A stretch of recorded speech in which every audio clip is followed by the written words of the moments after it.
নমস্কার বন্ধুরা, রসে বসে বাঙালি উইথ ফুড ব্লগে আপনাদের জানাই স্বাগত।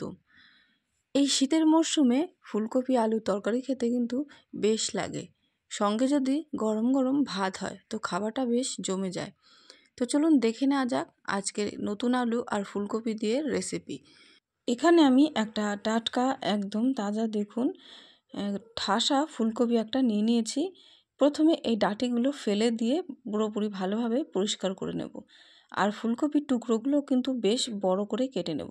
এরকম বড় বড় করে ফুলকপিগুলো কেটে নিলে দেখতেও ভালো লাগে আর খেতেও কিন্তু ভালো লাগে, আর ফুলকপিগুলো ভেঙে যাওয়ার সম্ভাবনা থাকে না। ছোট করে কেটে নিলে কি হয়, রান্নার সময় ফুলকপিগুলো ভেঙে যায়। তার জন্য আমি এখানে বেশ বড় টুকরো করে ফুলকপিগুলো কেটে নিয়েছি। এবার ধুয়ে ভাপিয়ে নেব। আর এইদিকে আমি বড় থেকে দুটো আলু নিয়ে নিয়েছি, ভালো করে খোসাটাকে ছাড়িয়ে নিচ্ছি।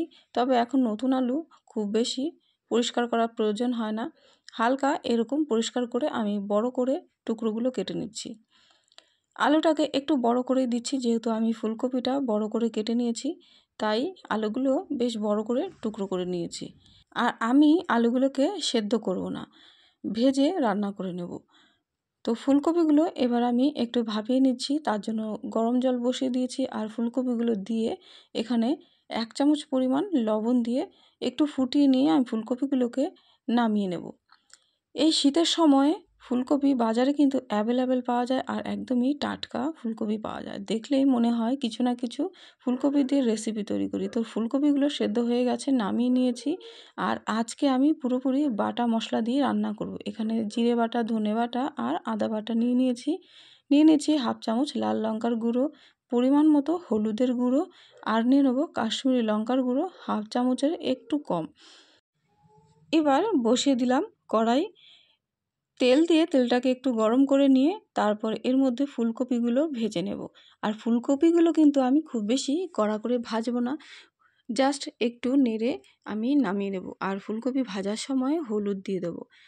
ফুলকপি ভাজার সময় লবণ দেব না, যেহেতু আমি সেদ্ধ করার সময় ফুলকপিতে লবণ দিয়েছিলাম, তাই এখন শুধু হলুদ দিয়ে ফুলকপিগুলোকে একটু নেড়ে চেড়ে নামিয়ে নেব।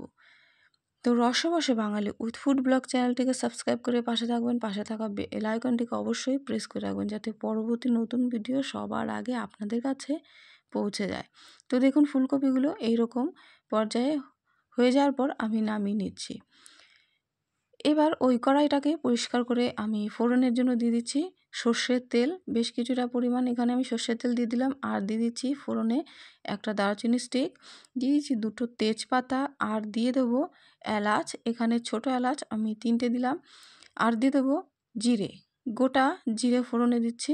তো ফোড়নটা একটু ভাজা হয়ে আসার পর এখানে কেটে রাখা আলুগুলো দিয়ে দেবো। ফ্লেমটাকে এখন একদমই লোয়ে রেখেছি, যাতে ভালো করে আলুটা ভেজে নিতে পারি। তো আলুগুলো দিয়ে দেওয়ার পর এখানে আমি দিয়ে দেবো পরিমাণ মতো লবণ, আর দিয়ে দেবো হলুদ গুঁড়ো। তো হলুদ আর লবণ দিয়ে দেওয়ার পর আলুগুলোকে নেড়ে চেড়ে মিশিয়ে নেব। আর একটা ঢাকনা দিয়ে ঢেকে আমি ফ্লেমটাকে লোয়ে রেখে লাল করে আলুগুলোকে ভেজে নেব। তো একটা ঢাকনা দিয়ে ঢেকে দিচ্ছি। কিছুক্ষণ পর ঢাকনাটা তুলে আমি আবারও আলুগুলোকে নেড়ে নেব। আলুগুলো ভাজা হয়ে এসছে, এই সময় দিয়ে দিচ্ছি 1 বাটি পরিমাণ কড়াইশুঁটি।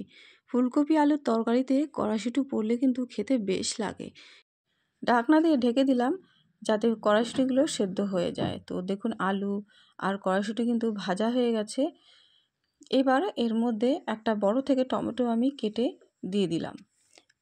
টমেটোটা দিয়ে দেওয়ার পর আমি আবারও কিন্তু ঢাকনাটাকে দিয়ে ঢেকে দেবো। আমি কন্টিনিউ কিন্তু ঢাকনাটা ব্যবহার করছি, যাতে প্রত্যেকটা সবজি খুব সুন্দরভাবে সেদ্ধ হয়ে যায় আর মিশেও যায়। তো দেখুন টমেটোটা সেদ্ধ হয়ে গলতে শুরু করে দিয়েছে। এবার আমি এর মধ্যে দিয়ে দেবো বেটে রাখা মশলা, ধনে, জিরে, আদা আর যে গুঁড়ো মশলা নিয়েছিলাম সমস্ত কিছু দিয়ে ভালো করে মশলাগুলোকে কষিয়ে নেব। এই কষানোর সময় যদি প্রয়োজন পড়ে জল অল্পই অবশ্যই দিতে হবে। তো আমি এখানে কোনো রকম জল ব্যবহার করছি না। ফ্লেমটাকে লোয়ে রেখে আমি আস্তে আস্তে মশলাটাকে কষিয়ে নেব। এই রকম সম্পূর্ণ নিরামিষ ফুলকপি আলুর রসা বা তরকারি আপনার কিন্তু গরম ভাতের সাথে বা রুটির সাথে খেতে পারেন। তো অবশ্যই এইভাবে বাড়িতে একবার ট্রাই করে দেখবেন। এখানে দিয়ে দিচ্ছি স্বাদ অনুযায়ী লবণটা দিয়ে দেওয়ার পর ভালো করে আবারও নেড়েচেড়ে মশলাটাকে কষিয়ে নিয়ে আমি ঢাকনা দিয়ে ঢেকে দেবো, যাতে আলুটা ভালোভাবে সেদ্ধ হয়ে যায়। তো কিছুক্ষণ পর ঢাকনাটা তুলে দেখুন কালারটা কত সুন্দর এসছে, আর আলুগুলোও কিন্তু সেদ্ধ হয়ে গেছে। আশা করছি আপনারা দেখেই বুঝতে পারছেন। তো একটা আলু আমি দেখে নিচ্ছি সেদ্ধ হয়েছে কিনা। তো সেদ্ধ হয়ে গেছে। তো এবার আমি ঝোলের জন্য এখানে আমি ছোটো বাটি দিয়ে দিচ্ছি 2 বাটি জল। ঝোলটা অবশ্যই নিজের পরিমাণ অনুযায়ী, আমি এখানে বেশি ঝোল দেব না, তাই 2 বাটিই দিলাম। ঝোলটা দিয়ে দেওয়ার পরে একটু ফুটিয়ে নিয়ে তারপর এর মধ্যে ফুলকপিগুলো অ্যাড করে দেব। ফুলকপি আলু তরকারিতে কড়াইশুঁটি পড়লে কিন্তু আমার তো খুব ভালো লাগে খেতে। তবে আপনাদের কি পছন্দ হয় বা খেতে ভালোবাসেন অবশ্যই কিন্তু কমেন্টে জানাবেন। নিরামিষ তরকারি যেহেতু, তাই এখানে আমি অল্প পরিমাণ চিনি ব্যবহার করলাম, তাহলে ফুলকপি আলু তরকারিটা খেতে ভালো লাগবে।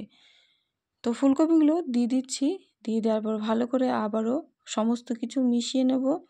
আর নামানোর আগে ঘি আর গরম মশলা দিয়ে নামিয়ে নিলেই রেডি সম্পূর্ণ নিরামিষ ফুলকপি আলুর রসা।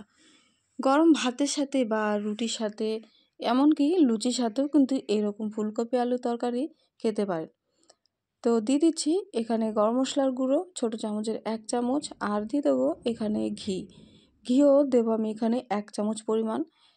নিরামিষ তরকারিতে অবশ্যই ঘি আর গরম মশলা দিতে হবে। তো ঘি আর গরম মশলা দিয়ে দেওয়ার পর কিন্তু পুরোপুরিভাবে ফুলকপি আলুর রসা রেডি। তো আজকের এই রেসিপিটি যদি ভালো লেগে থাকে অবশ্যই লাইক, কমেন্ট, শেয়ার করবেন, চ্যানেলটাকে সাবস্ক্রাইব করে পাশে থাকবেন। তো আজকের ভিডিওটি এখানেই শেষ করছি। সবাই ভালো থাকবেন, সুস্থ থাকবেন। আবারও দেখা হবে নতুন ভিডিও, নতুন রেসিপির সাথে।